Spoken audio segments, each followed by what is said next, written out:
These other things were claiming that the market's so inefficient that they were worth 5, 10, 15 times their Bitcoin without even doing any of the interesting financial engineering that increased the Bitcoin per share metric. When I, as an individual, can do it myself and get more benefits from doing it myself than some big company doing it on my behalf, then it's a bad business model. What we've seen in every previous cycle is Bitcoin starts to gain a whole bunch of momentum and excitement, and then all these Me Too players come in, they dilute the message, they draw in investors, they burst, they take Bitcoin down a little bit with them, and then the healing begins again, and then there's a new season. You had to be really educated and understanding of what Bitcoin is, why it was created, and how it works in order to really be able to differentiate. If we ultimately had nobody holding Bitcoin in self-custody and all of it institutionally held, it wouldn't be Bitcoin. It would just be some other kind of security, like the commodity of gold is actually traded. And that's not been great for gold. Gold has all these limitations to prevent it from being a good money. Hi, Tom. How are you doing? Everything fine on your end? Pretty much, yeah. Absolutely. Really, really cool. I have an interesting one because I think there's so many different topics and you also speak a lot on different podcasts, on spaces and all of that. What is for you currently, or maybe like in the last few weeks, the most dominant topic in your head with Bitcoin? I think the most important thing is really education. There's a lot of debate and discussion and speculation around Bitcoin and whether it has to do with operating a node or in making an investment in Bitcoin or in an ETF or in some company that holds Bitcoin or that trades options on a company that holds Bitcoin.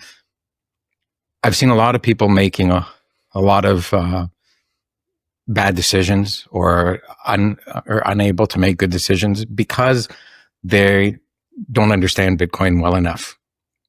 And this has also become a source of contention where some people who have a point of view about Bitcoin that differs from other people are either dismiss those other people saying you don't understand Bitcoin enough, and then it's dismissive. So I think the remedy to this is not just to keep calling each other names or to keep making bad investment decisions, but to become educated about Bitcoin. And so for me, the learning experience of what people need to understand about Bitcoin has been where I've shifted my focus. And I've done a few spaces where I've tried to explain to people how to reason, how the Bitcoin system operates, how the Bitcoin network works, what a node is, what in particular, what SHA-256 does, and how it's used in so many different ways in Bitcoin in creating the blockchain and creating the transaction tree that goes into the block and in proof of work, all of these things. If you can understand how the network works, then you can have a conversation with somebody about what will happen if something's going on. And you'll also understand and appreciate more the difference between holding Bitcoin directly yourself versus delegating ownership of it to an ETF or even more abstractly to a company that's investing in Bitcoin and not being so surprised when things don't work out the way some influencer told you that it would, when invariably, they were wrong as well. It's so interesting because I've been in Bitcoin now, in Bitcoin podcasting, almost 2 years. And I had so many people from Treasury companies on, and I've never invested. And there's part of me that is like, I could have made so many more gains with like when I see some of the stocks and all of that.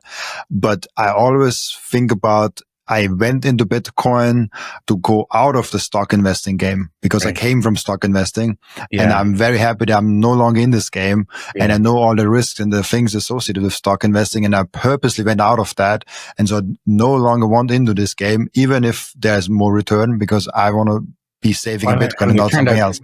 They turned out to not be more return, right? They turned out to be and I hate to say it because I think it's the temptation, I hate to say these turned out to be the shitcoins of the cycle, but they turned out to be the shitcoins of the cycle.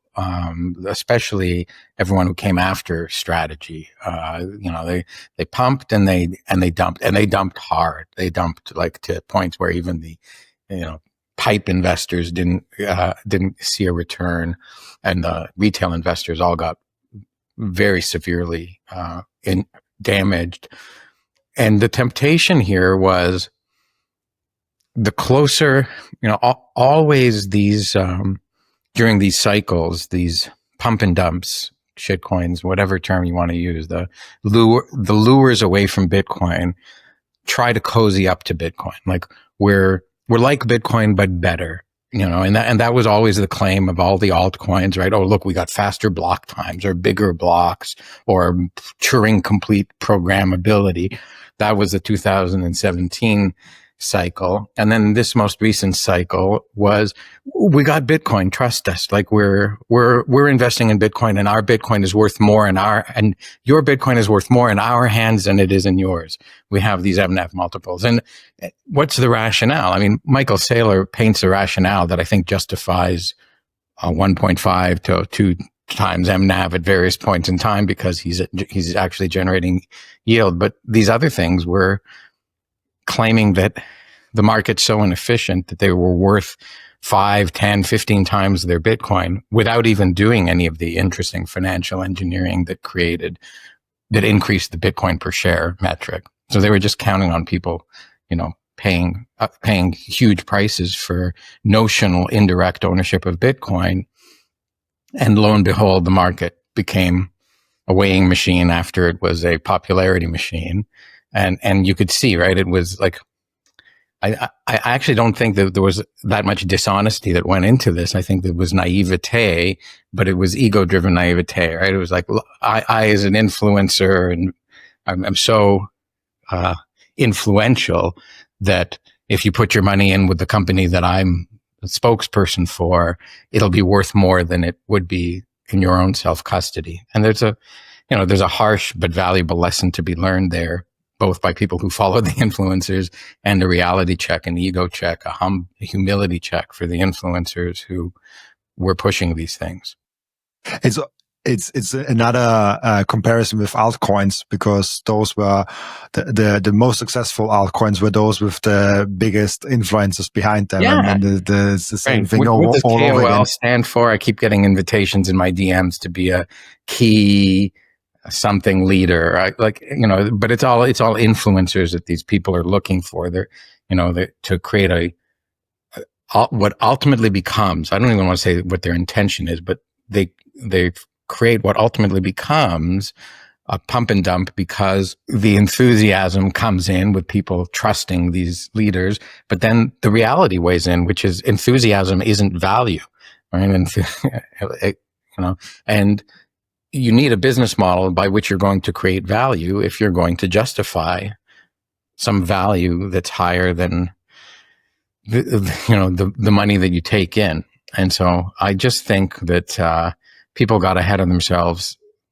I think there's a lot of things, and we can explore any particular avenues you want, but there was I actually don't think most of the influencers pushing the treasury companies thought anything other than the best outcome would play out. But it turned out to be a really, really bad outcome. And so how and why were they so detached from reality? Well, it was their egos. They thought their egos were actually the value here rather than the Bitcoin. And I mean, it's an easy trap to fall into, especially after you've been in a bull market for a number of years and you've been pumping the stock. So you confuse the correlation. You've been pumping Bitcoin and it's gone up. So you've confused the correlation of your influence with the price. And it's like, well, the price was going up anyways, and you were doing influential stuff and getting applause in the meantime, but it wasn't going up because of you. And, when you move to something else, it did move up on other people thinking it was you, but then it crashed down to its fundamental value, which was these like one time or less than one time MNAVs for these companies, and there's 95% declines in their stock price. I think it's very natural that a company can only survive with a business model. And I think solely buying Bitcoin is not a good enough business model, because Bitcoin is money and not like...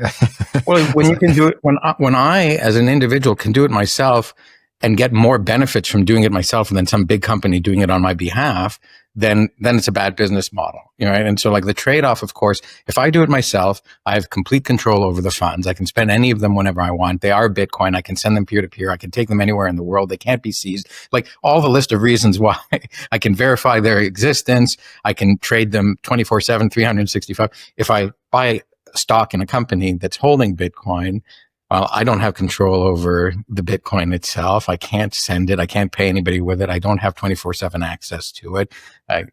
It's not unseizable. It's regulated. It has overhead. It has holding costs. It has all of these things. And so they need to have something else going on that truly adds value. And like, I don't want to take away from what Strategy has done and what Michael Saylor has figured out of issuing various forms of debt or preferred equity that actually increase the Bitcoin per share. And so the market is getting precise on what exactly that premium is and that value is, and that there is a premium rather than a discount for it. But I think a lot of these other treasury companies just thought they could rinse and repeat, and they didn't have the ideas, they didn't have the capital, they didn't have the sense of timing or innovation that Strategy did. And so they weren't able, like Michael Saylor came and he squeezed out as much money as was available in the convertible bond market. So that strategy wasn't available to people who came afterwards. And then he squeezed out in all of these different preferred offerings the demand in the market for those. And so when someone comes with a smaller version of it and wants to do the same thing that's already been done and either succeeded or been squeezed to its last drop of value, that opportunity isn't there for them. For me, this all is kind of just a medium term, kind of a hybrid thing where the TradFi is getting Bitcoinized in a way. Do you think this is now like a medium thing, and like what comes after that? Like what's next that companies are kind of getting into Bitcoin? I mean, obviously it is a good thing that companies are putting, instead of dollars, Bitcoin on the balance sheet, but that all those like weird treasury companies came out of that. Yeah, it's hard to know exactly what phase we're in and what's going to be the outcome of it. I think what we've seen in every previous cycle is Bitcoin starts to gain a whole bunch of momentum and excitement, and then all these Me Too players come in. They dilute the message. They draw in investors. They burst. They take Bitcoin down a little bit with them, and then the healing begins again. And then there's a new season. And that new season, begins with Bitcoin gradually building up and up and up and up again. And then the new breed of imitators who say Me Too show up. And so it's kind of hard to predict exactly what they are, but they look genuine to a lot of people. Like the altcoins with all this different functionality look genuine to a lot of people. The NFTs look genuine to a lot of people. The treasury companies look genuine to a lot of people. I think you had to be really educated and understanding of what Bitcoin is, why it was created, and how it works in order to really be able to differentiate between these things. And I think that's where, for some of us, yourself included, you could see that something wasn't clicking. This wasn't better than Bitcoin. And, you don't have to invest in everything. So maybe you'll miss something, maybe you won't, but you stay invested in what you understand. And I think that's just a journey. That's why we see these cycles. It's like every time someone tests, well, what is Bitcoin? Is it really good money, or is it just an investment that anyone can knock off by doing a whole bunch of other different things? And so we'll likely see more and more of these cycles still repeat. They don't have to be 4 years in length. I know there's a bunch of people who try to talk about what the length of it is, but the halving itself is an event that gets people's attention because suddenly there's less Bitcoin being created and being issued, and the demand stops it up. It takes a while for it to happen, but it's a newsworthy item. It's an attention-getting item. It has an impact. So I'll be really curious to see what the next year or two bring for Bitcoin and its relationship with Wall Street, and also its relationship with the U.S. capital, because there's a lot going on in regulatory markets, and that's a cycle that tends to coincide with the president election cycle, tends to coincide with the years of the halvings as well. So there's a lot of interesting stuff on the go. But I don't know that I need to restate it, but it's like Bitcoin remains unchanged. Bitcoin's true and fundamental value proposition, which is auditable, scarce, seizure resistant, permissionless, censorship resistant, finite money that anyone in the world can use and participate in without having to seek a license or be in a particular geography, it's still there, right? And it's still untouchable. And, and the more and more that people try to knock it off, the more unique it clearly becomes. It's like, you can't imitate it with an altcoin. You can't imitate it with a JPEG. You can't imitate it with a treasury company that holds onto it. You can't imitate it even with an ETF. All you can imitate is tracking its value as measured in dollars, and only the ETF can really do that. And it's hard to beat in the long run. So it's I think this will continue to be the pattern that we see. I'll try not to repeat myself too much because I feel like I already have. No, it's very natural, and it's interesting because I always look at I'm a very hopeful optimist always in every situation, and I always look at what's the best thing out of something. And so the treasury companies, I see the best thing out of them. I'm talking specifically about the treasury companies that don't have operating profitable business. Like obviously, if you have a operating profitable business and you just buy Bitcoin with the exceed cash, like go ahead, do that. I'm talking about the ones that don't have the operating. Yeah, the ones whose value proposition is we'll create a security because we will. Exactly. And those, I'm like, okay, they kind of seem to get the altcoin speculators now into kind of a Bitcoin ecosystem. It's for me not really better or worse or anything like that. It's just like I see a lot of the people that in previous cycle talked about NFTs and talked about altcoins and shitcoins and all of that now are all of a sudden like into treasury companies. It's interesting. The speculators kind of came more directly into Bitcoin, but not completely into Bitcoin yet. That's interesting. I'm not sure that I've seen that. Is it more the influencers have done that, or that the speculators? Because I think a lot of the speculators get wiped out in every one of these cycles, right? They buy a whole lot of some shitcoin, or they buy a whole lot of some NFT, or they buy a whole lot of some treasury company, and they don't have money left over for the next cycle. The people who obviously did get out in time and have money for the next cycle are the creators of these cycles, right? They're the ones who create the altcoins and dump before the dump, right? They dump during the pump. And I don't know if it's the same cast of characters or not as has been here in the past. It may be slightly different characters. There's not like one thing that's interesting is there haven't been that many of these treasury companies. It wasn't like there was trillions of dollars or hundreds of billions of dollars in treasury company valuations that went down. They didn't get that far, interestingly, before the stock market dealt them a lesson, right? It was like several months. Maybe Metaplanet was a fair bit longer, but Nakamoto didn't last all that long, and I'm not even remembering the names of them all. Semler Scientific, struggled to get something, but like they didn't have the kind of success that Strategy with a very long-term play and weathered a downturn and all these other things. So, I mean, I don't provide financial advice, but I'm certainly a skeptic about everything that isn't Bitcoin and is trying to say, I'm like Bitcoin, and even worse, I'm better than Bitcoin, right? These I'm better than Bitcoin stories don't have a lot of endurance to them. I would put it that way, right? They're here today, gone tomorrow, or here this year, gone next year. They're not built to last for forever. They're actually, they're built with a pump in mind, right? Let's get all the influencers, let's get some marketing, let's get some promotion, and people come in. But without sustained, endless promotion, they end up being like Ponzi schemes in many cases. I don't mean illegal in the sense, but it's like they need new people to keep coming in. They don't hold their own value. One thing you also touched on, I want to just briefly mention, because so many people are interested in that, because we are now at the end of this 4-year cycle that may or may not break.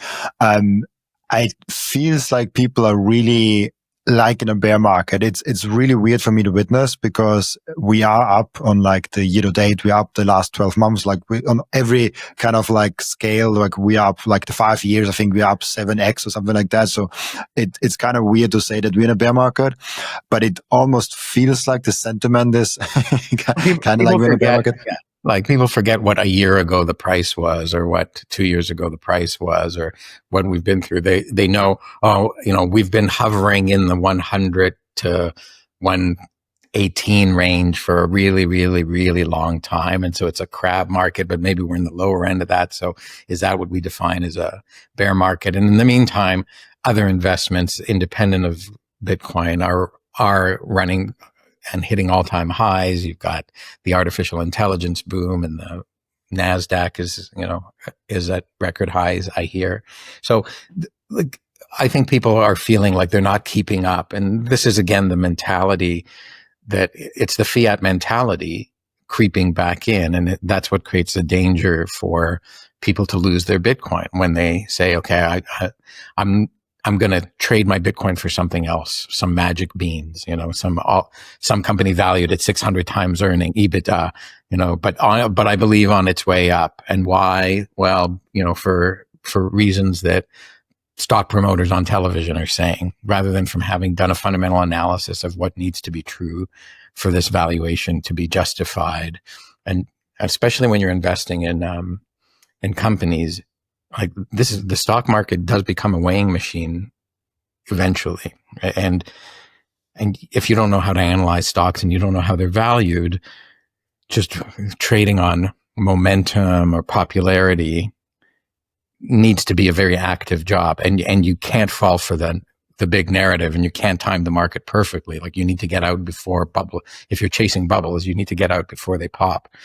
And I don't have any advice on how to do that. I just know I don't want to touch it myself with a 10-foot pole, because I got better things to do with my life than what essentially amounts to gambling against other people in the news cycle.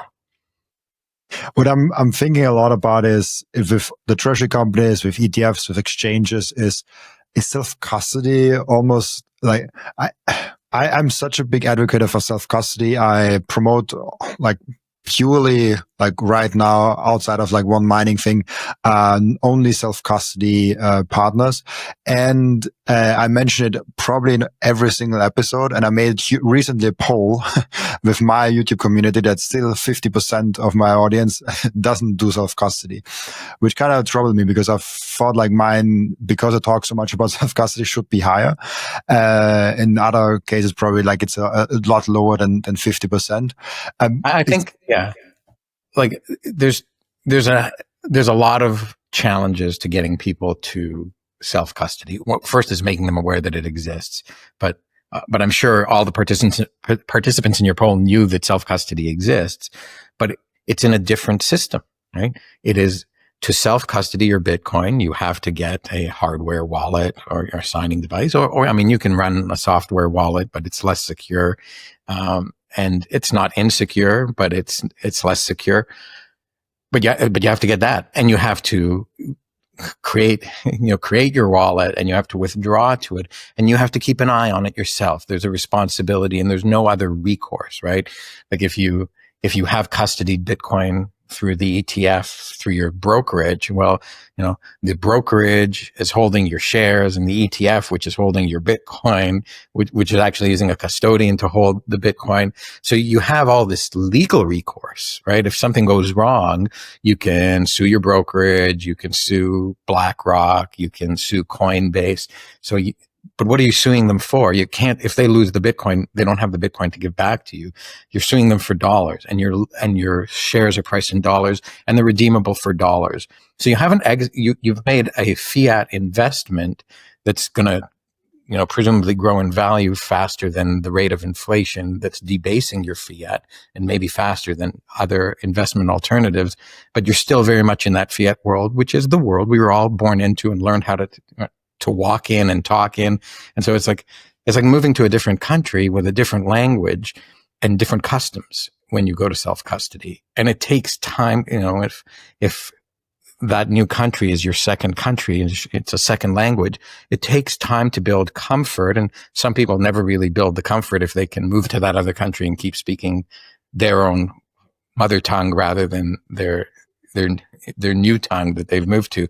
So I think this is where these instruments become these custodial instruments like the ETFs. They become a bit of a double-edged sword because they're so easy and convenient for people coming from the fiat world to invest in the price, the dollar-denominated price of Bitcoin, and to miss out on that they came to the land of the free and the home of the brave, Bitcoin, right? Like you came to Freedom Land and you didn't you didn't stake your claim on freedom because you're still in the traditional financial system and you're not really recognizing what the freedom gives you. So I don't have a fix for that other than to explain to people, here's the radical difference between an ETF and Bitcoin. And people can say, well, those differences are all very nice and interesting, but I don't care about them.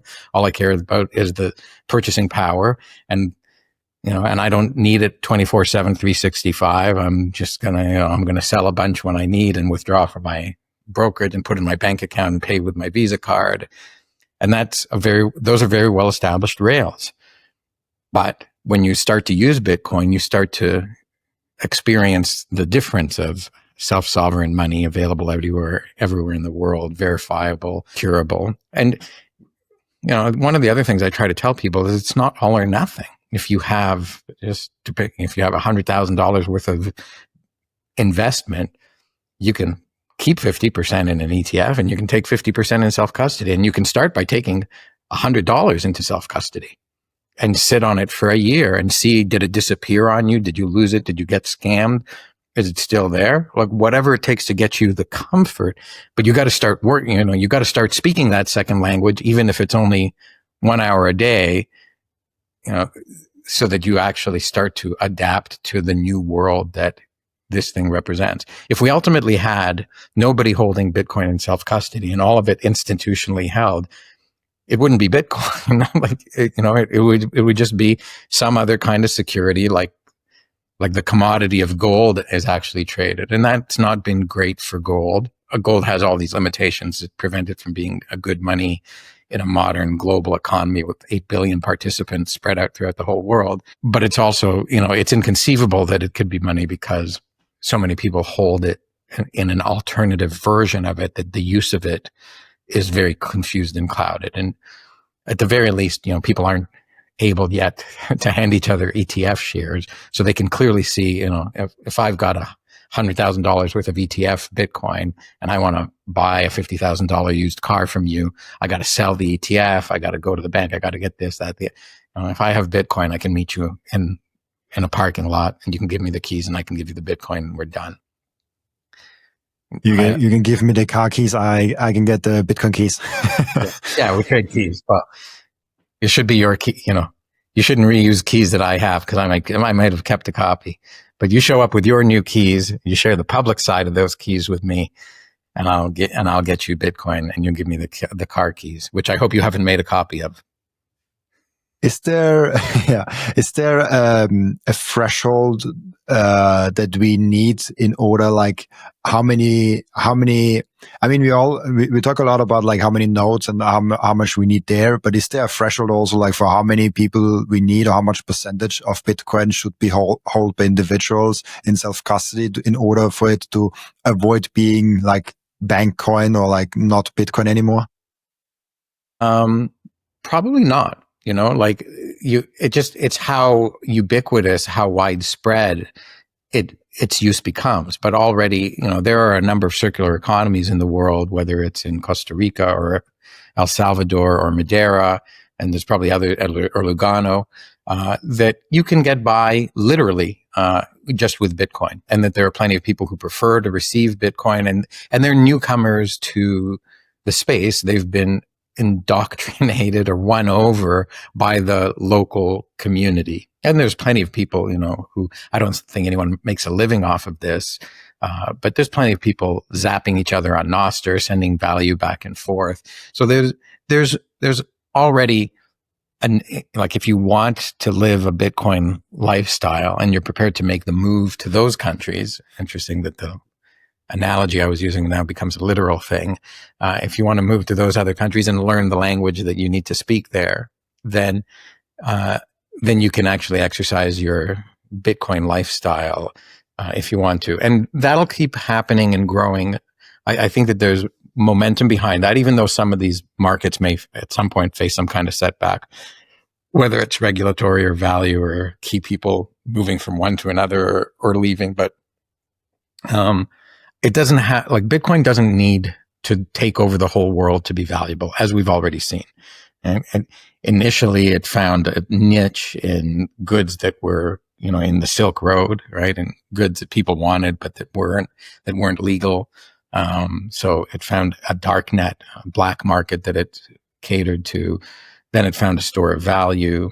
Now it's expanding into investment grade, collateral grade, all this kind of other thing. So it's interesting to see where it gets adopted, by who and what communities form around it. And eventually those things get interconnected between one another. Right? It may not look like people dealing locally in Lugano or in Costa Rica in the jungle have much to do with Wall Street, but lo and behold, they're going to be connected by virtue of the fact that they're both using the same currency, right? The same fundamental underlying thing. They're both using it at a abstracted level, but for those people who have it at the base layer, they can move from one to the other. So I don't know exactly what it's going to mean and how it's all going to play together. It's the world is way too complicated for a single individual or even for a collective thought group, to a think tank, to truly understand the complexities of it. And that's part of Bitcoin's advantage. It outsmarts all of us by just playing to where it's got a need. And it's far too complicated for individuals to analyze what that means. I want to tell you about something very special to me. It's called Microseed. If you hold your Bitcoin in self-custody, and you should, you know how critical it is to secure your seed phrase. You should not have them on paper. You should not have them on anything else than titanium. With Microseed, you can engrave your 12 or 24 word seed phrase, the entire seed phrase, onto a 1-inch small washer. Yes, just one washer. All 24 words on that one washer. You can hide that thing everywhere. And even better, you don't need to buy a new kit every time you have to get a new wallet. You can make unlimited backups, because Microseed is not selling the washer. Microseed is selling the device that stamps the washer. So you get the full kit with the device, with the washers, with the hammer, with everything you need to get started today. And you can make with that unlimited amount of backups. Go now to microseed.io. Again, that's microseed.io to get your last backup tool you ever need. The most important thing for your Bitcoin journey is not buying Bitcoin, but it's how to keep them. And yes, you have maybe the right tools, but how do you actually go ahead and stick it all together so it's the most secure for you personally? Self-custody is a deeply personalized journey, and the Bitcoin way is helping you exactly finding that correct setup for you personally. They are also helping you with securing your own cybersecurity. And if you want to go one step above all that, you can even get a consultation for a Plan B residency. Go to thebitcoinway.com/Robin and you will get a 30-minute free consultation. I finally and officially mine Bitcoin. This is not just something to stack more Satoshis, but it's most importantly also to support the network. Individual miners are the ones that keep the Bitcoin network decentralized. And by the way, you get KYC free Bitcoin. That's why I use simplemining. I get an actual proper Bitcoin miner. They set it up for me. They repair it if it breaks down. And most importantly, they let me choose the pool and even connect my own full node. I'm completely sovereign and I'm completely in control, and I can sign up with Ocean, no account needed. I just give them a Bitcoin address and then there's mining going on. No KYC, nothing. So if you're ready to mine Bitcoin, go to simplemining.io, tell them you come from Robin, and let's mine Bitcoin together. One thing I got to understand is I didn't accept Bitcoin as payments 1.5 years ago. And then a partner of mine forced me to. And since then, I only accept Bitcoin from partners Right. because I thought it's complicated. I thought it makes problems with taxes and bookkeeping and all of that. Turns out it's super easy. Like, there's like no hassle with that. This is it. Like you hit the nail right on the head. And this was the point I was making about self-custody. And you can make it as well about transacting Bitcoin that is in your self-custody with other people's whose self-custody it's in. Like you need to get like a Lightning wallet and load it up with a bunch of Lightning and go to a conference where there's people selling stuff. And maybe you're selling something or getting some value. Like you go to a restaurant and you pick up the tab in fiat and everybody sends you Bitcoin for their share of the deal. And then you're going and you're spending, you're buying somebody's book, you're buying somebody else's panties for Bitcoin, you're buying somebody else's seed signer, and you're transacting in Bitcoin and you're saying, oh my God, I've totally forgot what it was like to deal with money. Right. I've been dealing in credit cards, the whole time and then paying off a bill with this and that and the other. Like, here I'm actually exchanging value with people. We're sending money back and forth, and it's easy and it's instant and it's reliable and it's in money that I trust. It's money that I value. And, so I'm accumulating, I think hard about spending the Bitcoin because it's real money that I value. I'm delighted to do things to receive it because it's money that I value. And it's different than receiving money that you intend to spend on frivolities. At all. So there's no way for me to explain it secondhand to somebody who hasn't experienced. The whole point I'm saying is experience it firsthand. It doesn't have to be your life saving. Take a couple of $100, right, and start to experience it. But this is why I do think that there's so many Bitcoin conferences now, especially Bitcoin only ones. They're small, which is also really good because they're affordable. There's going to be one not too far from anybody, and they all feature these marketplaces where you can, and other people who are walking around with Bitcoin on them. So you can find ways to spend your Bitcoin, and the wallets are getting better. Like it's all moving in the right direction. And the tipping points don't happen just when everybody's ready. They happen when something then causes a chain reaction that leads to tipping. But you can pre-experience that. And if you do, I think the advantage of it is you just have more confidence that it's going to happen. And for when it does happen, you're already there and ready and prepared. And I think that's what drives a lot of Bitcoiners. They want to be ahead of the pack. They want to teach everybody else and get them to join them, but they appreciate being here early. And when you're here early, that means the pack isn't here yet. So you can't have your cake and eat it too. If you want to be ahead of the pack, then that means that they're not here yet. And when they're all here, you're not ahead of the pack anymore. You get to walk around saying, "Oh, I was here before everybody else was," but nobody gives a shit. I love that. I love that analogy.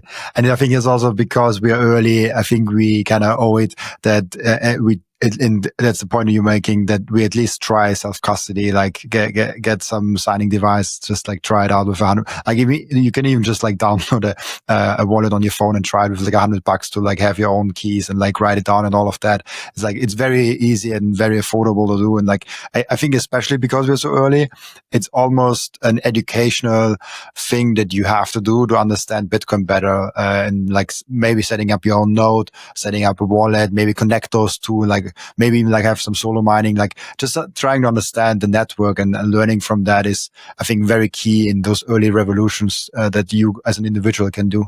Right. Absolutely. One more thing that you were also kind of pointing to, and I think I saw last time that you saw on a podcast a little bit talking about that, is the summer topic, core versus not. It seems like less and less people now are talking about it. It seems like the peak was over. I don't know if it's just me or if it's actually over. How did you observe this whole topic, and what does this mean that we are so heavily in discussion about something? I think it was the most discussed since the block size wars, at least how I kind of observed it from afar. Yeah. Well, I don't want to talk about it at too lengthy a time because I've done a bunch of other podcast appearances recently that have exhausted my desire to speak about this. So I'll be quick about it. I think that there's two camps coming from very, very different starting premises, and neither one has been perfect, to say the least. and they've both been talking past each other. Like the original criticism of Core was they're making changes that don't appear to have any benefit. It doesn't smell right. They're shutting down conversation about those changes. That doesn't smell right. There's something about the process that is upsetting. And then that got escalated into a whole discussion about about things that are the worst potential consequences of these of these unprofessional and examples of the behavior on Core. So that's where a lot of concern has come up that I think is very valid. And then on the flip side, the Core apologist side and the Core side have said, listen, technically you don't know what you're talking about. It doesn't matter how we're getting here. What we're doing is right. And so this has escalated now into, and it escalated pretty quickly into name calling at least from one side to the other. And now it's character assassinations from both sides. And I don't really want to participate in that anymore. I think people have behaved the way you expect them to behave in an adversarial system where it's like me or him, one side or the other. But what I really appreciate about Bitcoin is it's a system that's neutral towards players and objective, like rational in its conduct. And I want to bring it back to a rational conversation. How, what ought Core to do, or maintainers of reference clients for Bitcoin, what ought they to do, and how ought they to do it? It doesn't, if you do the right thing in the wrong way, you might get a very wrong outcome, because Bitcoin isn't only a technical system, it's a social system. And I think if there's anything that this proves as a concrete example of, it's like Bitcoin is a social system. And if you do something that technically is irrelevant, but you do it in a way that upsets a whole bunch of the users, then a whole bunch of the users might no longer trust you to maintain the reference client. And that's what's started to happen. And unfortunately, this whole conversation has now become very personal between individuals and personal attacks. And that's not the conversation to have, because that's very fiat, in my view. So like for me, I'm actually taking like a whole cleanse from social media. People they fast from food, or they take a cleanse from toxins. I'm taking a break from social media for the month of November. And it's only like November 7th now. So it's only been a week for me. And boy, am I having a lot of clarity and better control of my emotions and everything, because I'm not spending time watching this fight going back and forth and feeling that I have to weigh in on it or not. The thing needs to cool down. And as you said, already people are saying, well, it's gotten to the point where they want to step away from it as well, right? There's a danger in everyone stepping away from exhaustion, because then only a few people are left involved. And if there is something that needs to be addressed, then people aren't, then that presents its own problem. But taking some time to gather your thoughts and let new ideas emerge that are more synthesizing of the ideas rather than adversarial and, one side or the other. That's what I really want to see happen. I think that's what I'm going to push towards. I'm really careful to try to be as objective as I can be. That doesn't mean not taking sides, but it means not getting personal. And, and it's difficult to do when the criticism you have of what's happening is somebody's personal choice.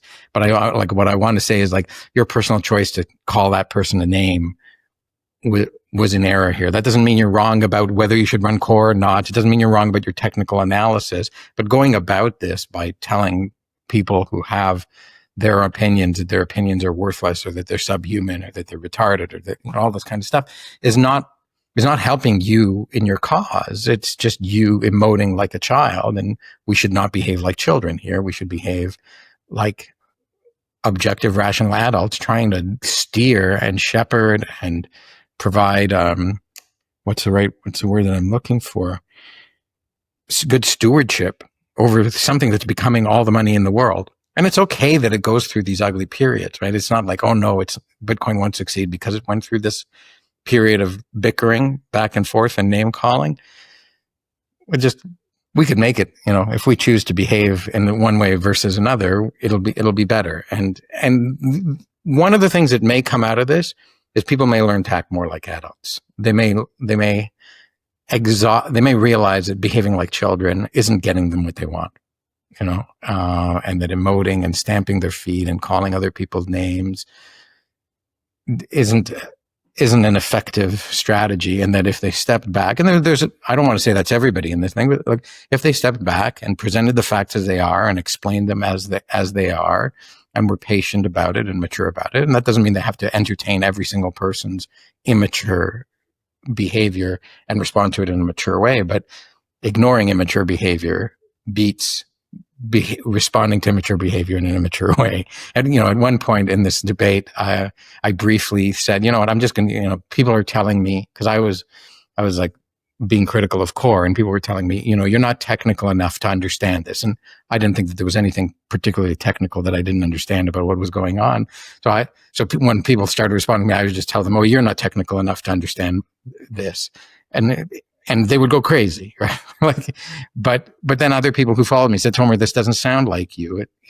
What's going on here? And so I had to explain myself. It's like, oh, I was actually trolling them back, because it really only amounts to a troll to tell someone that they're not technical enough to understand it, so that they need to obey you.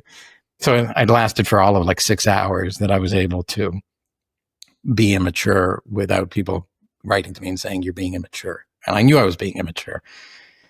So stop being like, my message to your listeners, whoever they are, is if you're caught up in, and listen to yourself, right, and read what you're writing, and if you're caught up in your emotions, take some time off. Like, Bitcoin will be fine in a week, right? Bitcoin will be fine in a month. Take some time to gather your thoughts, not to amplify and expand other people's thoughts, not to say who am I loyal to. You should be loyal to the truth. And this isn't about loyalty to individuals, it's a loyalty to ideas and the truth. And both sides are saying their own true things, and then they're projecting all kinds of falsehoods on each other. And there is a solution. There's multiple solutions here. There's do nothing, there's do something, but we've got to all move together. And if we're just going to bicker for a really long time, we will exhaust everybody, and people will move on, right? Like the thing will remain unresolved, but we'll move on from it. And I think, I'd say the last thing that I think, and then we got to move on because I've just talked about this too much, is be careful about being manipulated. And people are going to hear this and they know which side they're on, and they're going to say, aha, he's talking to the people on the other side. It's like, no, I'm talking to you. Because people on both sides are being manipulated. They're being manipulated to take risks on behalf of other people who aren't taking risks. So, if you're a developer and you're pushing for this change and whatnot, and you're being told, you're being reassured, you're in no danger, this is safe, this is a safe technical choice, this is a safe legal choice. Are you being told that by a technological expert and a legal expert? Do you and with what sort of certainty are they prepared to sign? Like, a lawyer will never give you any opinion on any legal thing with 100% certainty. So, if you're being told to do something because you're being told it's legally okay, you're the one who's being put in risk, not the person giving you the advice. So I think those people might not be aware of, just because you've got a bunch of technical Bitcoiners on your side doesn't mean something legally might happen to you. And then on the flip side, just, there's a way this argument doesn't have to be escalated to the legal point of it, to say Bitcoin's purpose is money, and we should try to restrict as much as possible its use to money, even though some people will not use it as money. We shouldn't surrender the fight to make it as much money as possible. And it's like, if you had those two conversations, you could arrive at some happy mediums. But if you're just taking your view and you need to dismiss the other view, and you need to win 100% and not have one bad line of code, one maintained line of code. It's just like, there's so many people with so many extreme positions now in this whole thing. It feels like everyone's been driven to the extremes. So we need to just let go of the extremes and move to, the reality that if we're going to be extreme on one thing, we're not going to generate consensus. I don't know if you've seen it, but I will share it with you because I think you will appreciate it. I got attacked on Twitter because I don't have a firm stand on either side. I didn't say like, oh, like pick a side. Yeah. And then it's like, oh, okay. So because just because I think, like I don't want to pick a side, and just because I'm a podcast in a space, and then I get attacked because I don't pick one. So like I get attacked either way. If I'm on the left side, on the right side, or in the middle, is like there's no way out of that. No, there's no way to avoid being attacked. That's a legitimate point. Other than to hide and say nothing. And not be there. But if you want to be present, if you want to be curious and ask questions, you should be able to do that. And this to me is where I think a lot of big people have been driven to the side that they're on, not because they were convinced by the merit of the rational arguments, but because someone on the other side attacked them. Right? They told them they were retarded or stupid or not, and they're like, well, I'm not those things. So that guy must be wrong. And I'm taking the other side. And it's like, well, hold on a minute. Just because this guy's an asshole doesn't mean everyone on their side is completely wrong about everything, and that, and that these other people who are extremes on the other side are taking you in the right direction. Like, don't fall into, it's not a choice between one cult and another. It's your choice to do what's rational. And the more radicalized both sides have become, the harder it is to stay firmly attached to one camp or the other. And of course, the more that happens, the more the other side says, look, your whole camp is breaking up. You've got fragmentation. You don't have consensus. It's like, yeah, you know what? That's the reality of this thing. So I do think this will be a maturing process. I think people will burn out of being immature because it doesn't get them what they want. And eventually they learn, and this doesn't happen overnight, but eventually immature people learn to be mature. Not all of them, but maturity comes in, and rational voices do win out in a system like Bitcoin. We actually hear it a lot often from outside of Bitcoiners that like maybe in TradFi, and they're saying like, oh, like the Bitcoiners are so aggressive and the Bitcoiners are so attacking basically the TradFi people that don't respect Bitcoin or don't get Bitcoin. Have you now seen this aggressiveness within Bitcoin that it's and I go back and forth on that because I feel like it's a strong suit that we are very passionate about it and that we are attacking other people that like do it, but at the same time it's almost like we acting like an immature kid that's just like oh no, you are wrong. Well, even to the outside world. Yeah, I mean I think one tweet I made, I can't remember exactly what I said, something, but now that Bitcoin has no valid critics to fight, we have to turn and fight each other. Because we're just so used to fighting, and really, like, who's critical of Bitcoin right now? The only people critical of Bitcoin is Bitcoiners critical of other Bitcoiners' thoughts on what Bitcoin is or isn't. Like you don't have Wall Street saying, "Oh, Bitcoin needs bigger blocks or faster blocks." You don't have you're getting the TradFi coming around. In the meantime, you're getting inside the house is where you're getting all of this fighting. So there is a little bit of something that Bitcoiners are very used to fighting for what they believe Bitcoin is. And, we may agree on, well, Bitcoin needs to be permissionless and it needs to be censorship resistant and it needs to be this and that. But we disagree on this one little thing, and it can blow up into a fight where people are experiencing tremendous distress over how they're experiencing Bitcoin. So, and again, I will say one of the remedies to this is go to a conference and see somebody on the other side and talk to them. I was at a couple of conferences in the last month, and I spent quite a bit. I actually spent more of my time with people who weren't of the same view as me, not fighting and telling them how stupid they were and how obviously they were state actors or bad actors, or like talking. Sometimes not even talking about the issue, talking about movies or talking about books, like realizing that these people are people and trying to get to the bottom of why we have a difference of opinion on on this particular matter. And it was helpful because I think it got me to realize, like this isn't all about bad actors. Maybe there's some people who are bad actors, but I don't like the paranoid thinking that has permeated every aspect of this. And I need to think adversarially, not in the sense of me versus somebody else, but Bitcoin versus those who would seek to destroy it. Right? And what keeps Bitcoin survivability as high as possible? And I don't see existential risks to Bitcoin.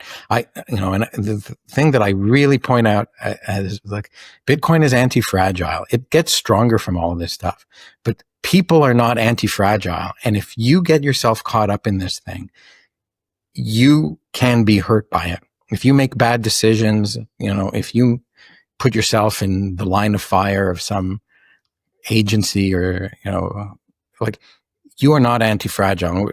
And it's a lesson that Bitcoin doesn't protect you from your human vulnerabilities. It doesn't protect you from the state. It protects you from the state seizing your Bitcoin. It doesn't protect the state from taking your body and throwing it in a cage. Right? So just let's be really smart about what we're aiming for. We're trying to use Bitcoin to help ourselves and our fellow man, not the other way around, right? And if we end up destroying ourselves with how we, as individuals, with how we use Bitcoin, or harming other people with how we use Bitcoin, we've lost the plot. Do you think that sometimes we are too paranoid? Yeah, oh, for sure. That's the nature of paranoia, right? Like 90% of the time that you're paranoid, you're wrong. Like you're projecting your fear onto something that isn't actually out to get you.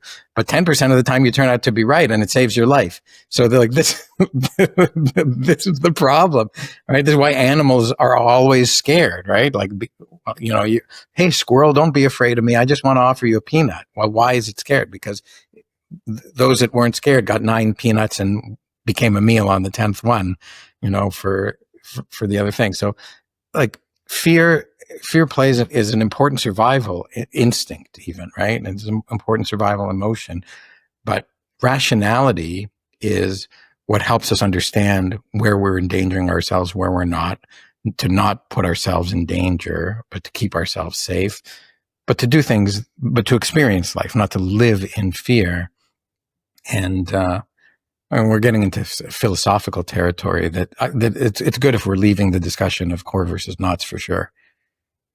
I thought about that, and that might be actually interesting yesterday, because we talked about the hippie movement and other movements in the past, and how long they lived. Is there a chance that this Bitcoin movement, completely outside of money and all the things that we are doing on the money side, but just as the cultural movement coming together and being like a group that thinks about freedom and sovereignty, that this actually is something that lives longer, that we still have those Bitcoin gatherings in like 200 years and come together as like a sovereignty group kind of a thing? That's a really good question. I mean, I think in the present, so this isn't answering your question directly, I'll try to work my way to it. In the present, Bitcoin is arguably the most important and powerful freedom-oriented movement, rights-oriented movement in the world. There's other things that are happening that are more immediate life and death, but Bitcoin is about building recognition of property rights and freedom rights globally in the long term. And so there's not, and its financial impact and its penetration of Washington, D.C. and Wall Street and, Africa and other markets is a testament to how much of an impact it's having. Yes, many people in the circle are concerned only about the price of things, right? Like, people who know the price of everything and the value of nothing, but the value of Bitcoin is its freedom, and it ties in the values of freedom with the price of money. And it does so in a way that's undisturbable, incorruptible. And so it's becoming not just an awakening, but an awakening that keeps you awake. Right? Like once you come to the movement, you stay. You end up having hope and belief that freedoms can be protected and not violated. Like, otherwise the world is headed towards this panopticon state, globalist government, bigger government, more taxes, less freedom, more government control of everything. And Bitcoin is, I don't want to say it's the only hope, but it's the biggest movement of hope that there exists to try to correct the course. And it's really powerful. It's not just a fleeting hope. It's not like the hippie. You mentioned the hippies. I haven't listened to the podcast, but the hippies had this fleeting moment from the summer of '67 to maybe 1975, before nobody was a hippie officially anymore, other than the people following the Grateful Dead. But it just became a concert. It wasn't a political movement anymore. It lost its edge because it didn't have energy. It didn't have financial power. It didn't have industrial power. Shit, like Bitcoin's using up 0.2% of all the energy in the world. It's got industrial power behind it, globally distributed industrial power behind it. It's worth as much as the 5th largest company in the world. It's worth as much as silver. A precious metal that's been used as money for thousands of years. It's already there in such a short period of time, and it's getting stronger. And it's already outlived the age of the hippie movement. As an example, it outlived the age of the Occupy Wall Street movement. It doesn't die; it lives, and it keeps. And sometimes it has a winter, but then spring and summer come again for Bitcoin.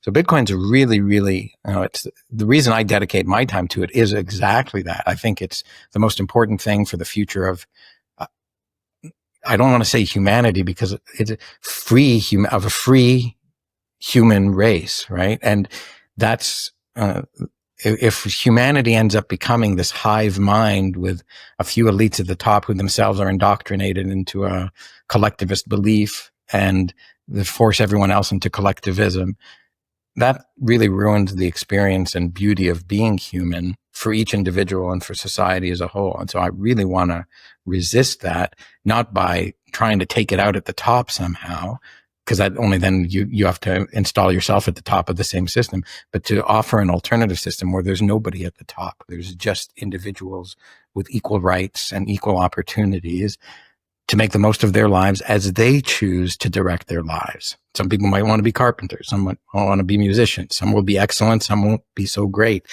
Some will have greater success. Some won't. But they're all doing their thing, rather than they're constrained and tied and directed at every step of the way. And some will want to be not free. And that the freedom to let someone else tell you what to do is still a free, it's still a freedom, but you don't get the freedom to tell other people who want to be free that they can't be free. And that's what Bitcoin's really all about, in my view. The freedom to be obedient. Crazy. There are many people who I think aren't ready to embrace freedom. And that's not actually a personal criticism against them, right? Freedom comes with responsibility. It means you take accountability for your choices. You don't have recourse except to yourself. And, and certainly children don't have that capability. Some children are bold and they want to do things, but they have to learn by making mistakes. And that's part of freedom too, right? The right to make mistakes and learn from them, rather than having somebody prevent you from making mistakes because they know what's good for you, even if they're right about what's good for you. So freedom includes the freedom to do stuff that's not good for yourself because you lack the wisdom to do it that other people have. And it's the right to reject the wisdom of others.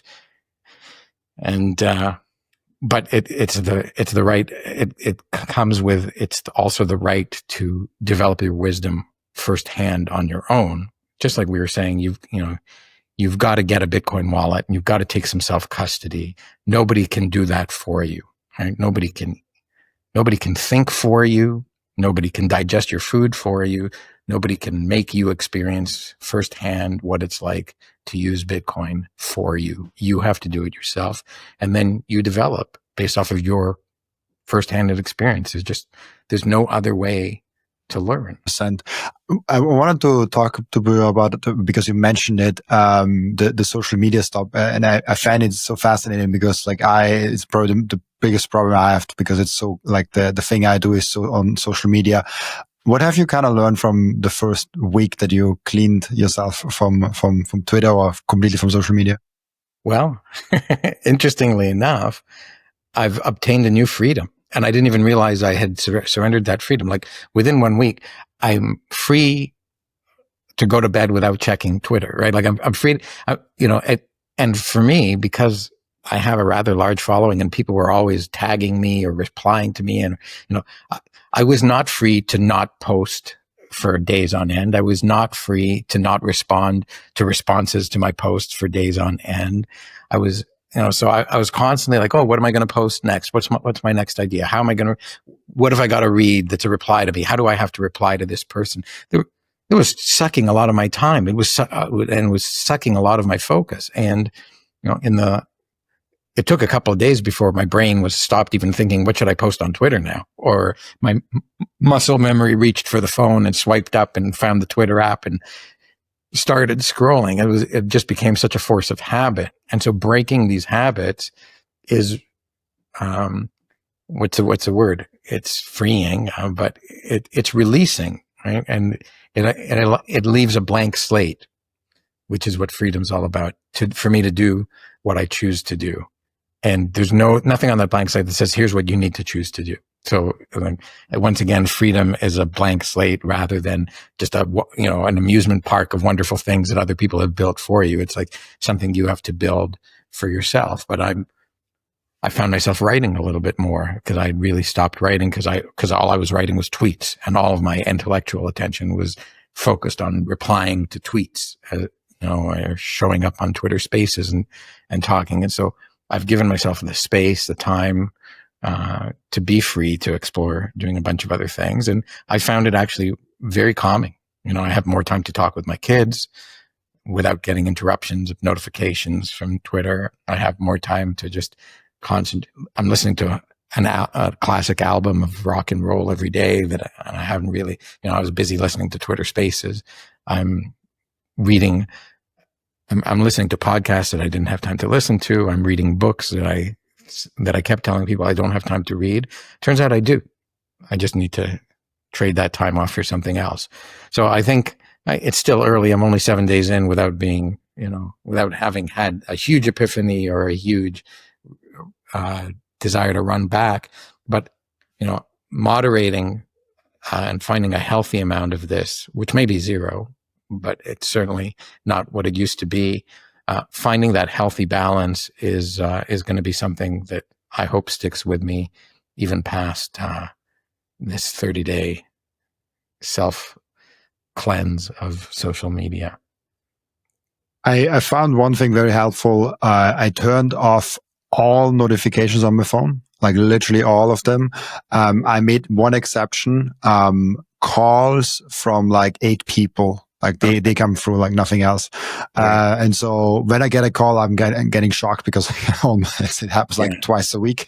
So this really helped me, and kind of trying to do the things on Twitter more on the computer and less on the phone, because on the computer, I feel like I have myself better under control. On the phone, I'm just like a mindless guy. On Twitter, on the computer, I feel like it's better. But yeah, I don't know, turning notifications on my phone already changed my life, like 100%.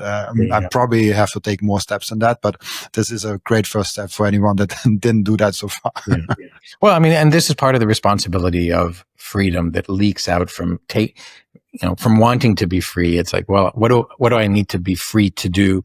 And why am I not free to do it? What do I need to be free from in order to be able to do it? And then I need to do it, right? Like with freedom comes the exercise of free will. Right? And if you don't have the will to do the thing and you turn off everything else, then you're simply purely a couch potato. So you've got to use your will now that you're free to do what you want to do. And the only way to figure out what that is to start doing things that you think you might want to do and see what the experience is like. I have one question that I ask each and every one of my returning guests, and as you are now, I think the second time on the podcast, you're the returning guest. What have you learned outside of Bitcoin since your last appearance? When was my last appearance? About, I think 6-7 months ago, I would say, something like that. Ask the question again. What have I learned?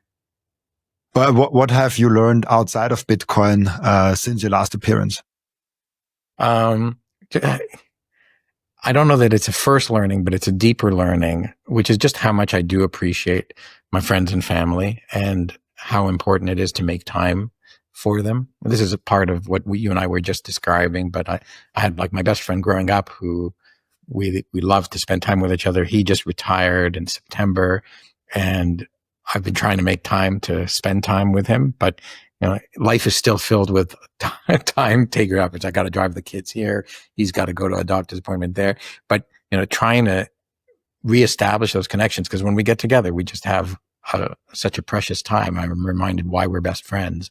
And the same is true with taking time with my wife. When the phone's away, we can have great conversations. I was talking with my kid the other day about their career, and we were actually talking about Bitcoin on and off, and freedom on and off, just like you and I are here. But it was my conversation with my kid, and they didn't want to have that conversation during the COVID times, right? Like that we were at odds with each other over what the right things were, and we were finding it hard to talk to one another. But now we're reconnecting and talking to one another. So just the preciousness of having good relationships with other people, and and this overlaps with a few of the topics that we've talked about. If you're just having bad relationships with other people because you're in a fight with them over something that's not really fundamentally existential, and that's making you take time away from doing the things you love and being with the people you love, you're doing it wrong. And it's easy to get caught up, right? It's not because you're stupid. It's a trap that all of us fall into, right? And so just the humility to say, maybe I'm doing it wrong, is all you need to is at least something that you need to liberate yourself if you are doing something wrong. Because if you can't admit to yourself that you're doing something wrong, you just keep doing the thing you're doing. And we're all doing something. 100%, as at least I find myself every year like shit, like why did I do that? It's like we keep learning. We have an end routine in the podcast where the previous guest is asking a question for the next guest without knowing who the next guest actually is. And the previous guest asked you the question, when was the last time you changed your mind on something that at one point you held a strong belief about? That's a good question. I'm trying to think. I mean, it happens all the time where I modify my opinions. I'm trying to think in the last day or two, because it happens all the time. I mean, the thing that this is a bit of a tough question, because I want it to be a good answer or something meaty. And I guess I'm drawn back to to this knots versus core thing. I found myself very much a few weeks ago at repeating the arguments advocating for being highly critical of core. And I found myself therefore having a distaste for everybody on that side of the debate, on the core side. And between talking to people at the conferences and reestablishing some phone connections and picking up a phone to people who were leaving me nasty comments rather than replying with a nasty comment on Twitter, got me to have a more moderate opinion of what's driving them. Right? That they're being driven by rationality rather than by hatred or wanting to fit into a group or all sorts of irrational, emotional reasons.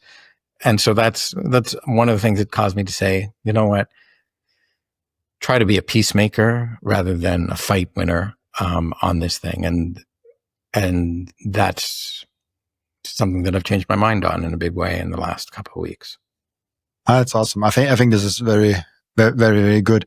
Really cool. Thank you so much, Tom, for being on. Before I let you go, where can people find you, ask you questions, and reach out to you? You can't find me anymore, and you can't. Not for the month of November. So don't bother trying.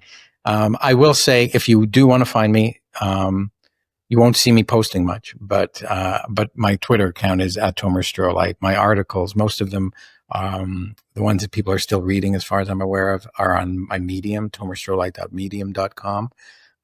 And there's a bunch. I used to be the editor-in-chief at Swan, so at blog.swan.com, there's a bunch of articles that I've written. I'm also checking my DMs on Nostr, and I'm not sure that Nostr is not nearly as addictive as Twitter. So I may respond to things on on Noster if people reach out to me in the course of the next month. But if you have questions, DMing me on Twitter, I'm still generally replying because I don't view that as getting caught up in the engagement farming or like whatever it's called, the attention economy of social media. Twitter soon will release actually a standalone Twitter messaging app, or like X, whatever. That I want to be careful of as well, because the messaging apps are just as nasty. Like if there's more than one person, like I'm prepared to have a conversation with one person at a time, not with the universe at large. Like that's what I'm trying to take a break from, because when it's a universe at large, you're broadcasting out. You're not having a dialogue with a person. You're having a performance with a person in front of an audience, and that changes the nature of the conversation. That's what I want to get away from. Oh, yeah, but I guess like the DMs then is separate, because I also I keep reinstalling Twitter for the DMs when I'm on the go, and I wanted for the longest time that the DMs on Twitter, basically the messaging thing of Twitter, is kind of like separate, because I'm not keeping scrolling in the DMs if I no longer have something. Like they like. That's why people DM me all the time. They ask questions about a wallet, or they ask questions about a lecture I gave, or they ask my opinion on something. And when I respond there, it's me talking to them. Right? I presume that there's privacy. But when people do that on Twitter at large, it's me responding to 70,000 people. And I got to be careful about what I say. I got to think, oh, this guy who doesn't like me, who's a troll, it's going to misread this and misquote it and use it this way. So I have to be very careful. Like that whole added layer of filters destroys the genuine communication between me and the person, and becomes this performative thing. There's no way to avoid it if you evade the fact that some troll is going to respond. Then some troll is going to respond, and then you have a choice of ignoring. You've been attacked, and now you've got to either defend yourself or let the attack go unannounced. I mean, for me, I kind of eased into this abandonment of social media for the month. I did stop replying to what I thought were trollish comments. I thought if you just give them oxygen, you're the one breathing life into them. If you don't breathe any life into them, at the very least, people will stop, or they'll be unsatisfied by the fact that you didn't give life to their trollish comment. So I don't have the final answer. I'm going through an experience firsthand for myself so that I can learn what works for me. And then maybe I'll share with some other people what I thought worked and didn't work for me, so that they might be encouraged to try some of the same things and not try some of the things that didn't work for me. Thank you for sharing that, and maybe we get a 2026 update somewhere next year and see how it goes. Thank you so much, Thomas, for being on, and also thank you so much for everyone that is watching and listening for joining us today. As always, I'll be back tomorrow with another episode. Bye-bye.